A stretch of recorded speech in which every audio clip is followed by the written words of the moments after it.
So ito na, pagdudugtungin na natin guys. Nasa sa inyo kung pwede na, gusto nyo lagyan ng wood glue, pero ako hindi ko nalalagyan ng wood glue. Yan. Pakak na natin.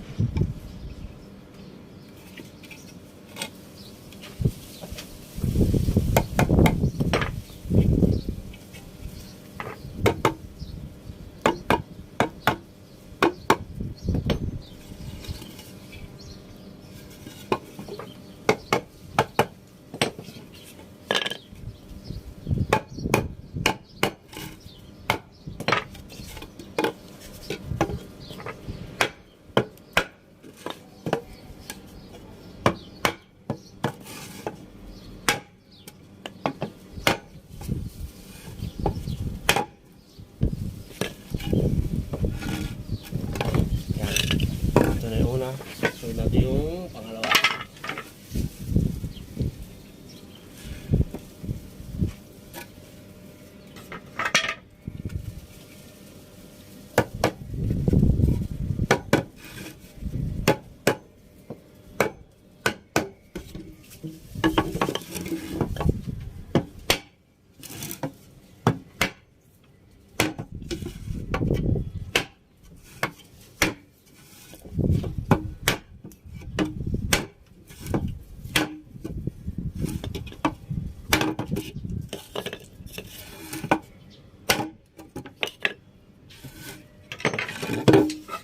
Taas.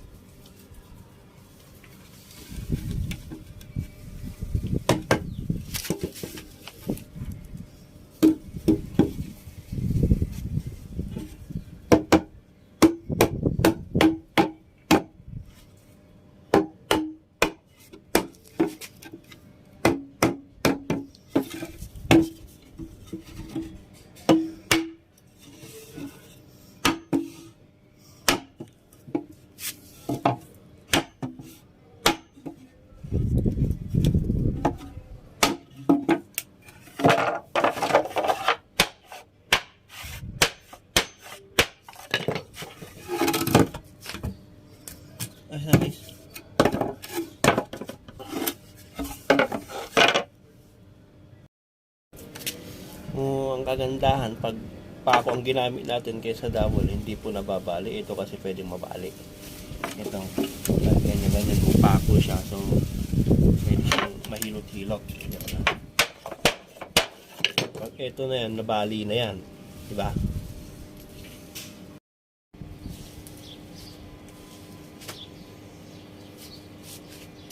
Pasaway si Mudir.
Ko lang yung distansya niya, nasa sa inyo kung susukatin niya, pero ako nandiyan ko lang para mabilis.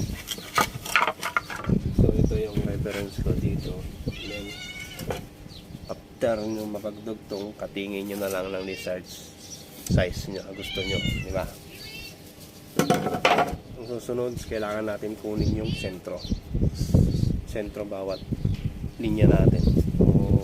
Kailangan iisang clearance, kung hindi pare-parehas yung thickness natin, So ang clearance ko dito, ang reference ko dito sa ilalim na lang. Dito ako magbabase.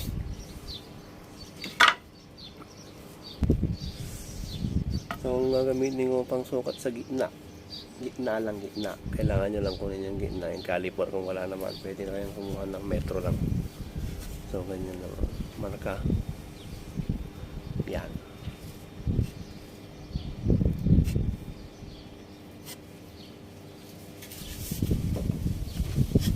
Yan. Doon tayo magbubutas.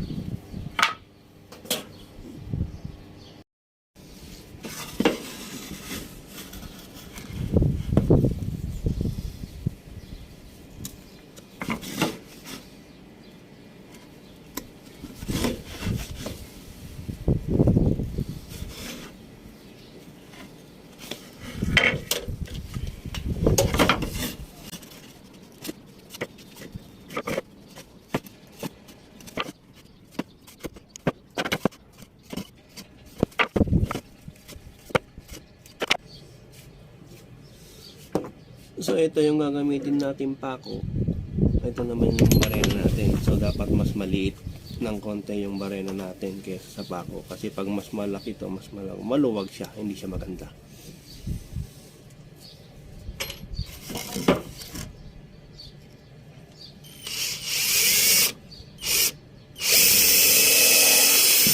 At mas as possible, dapat 90 degree dapat to para mas maganda.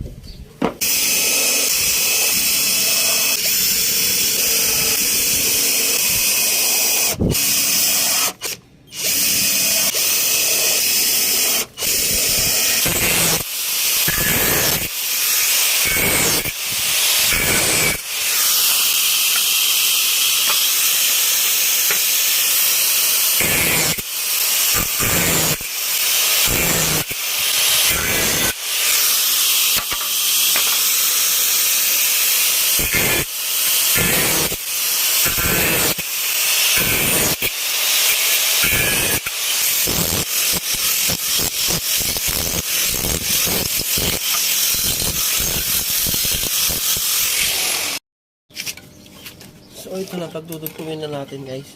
Nasa sa inyo kung pwede na, gusto nyo lagyan ng wood glue, pero ako hindi ko nalalagyan ng wood glue. Yan. Pasok lang natin.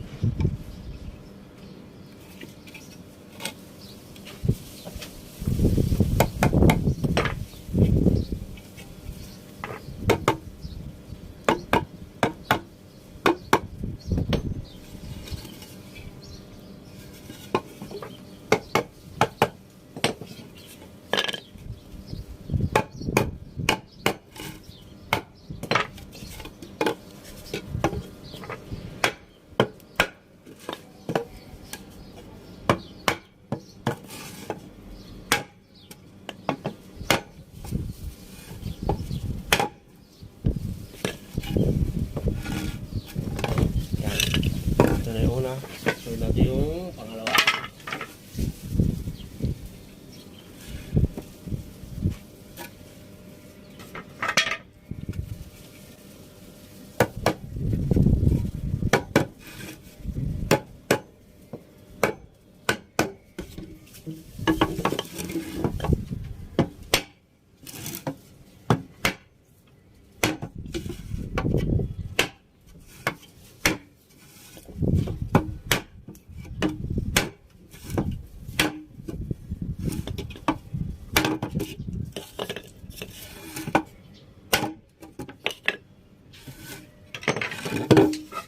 Yes.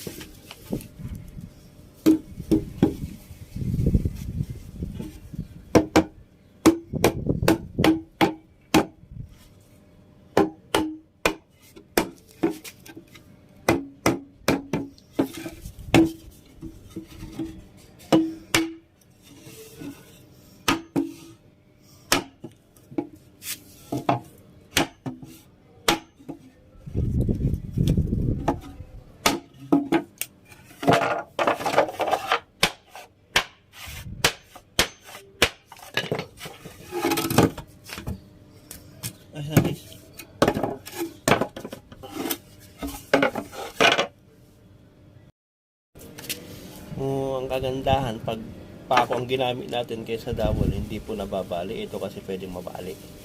Ito, ganyan po pako siya. So, pwede siyang mahilot-hilot.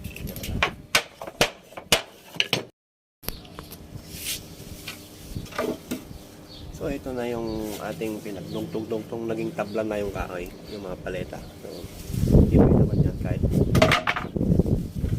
hindi na matatanggal.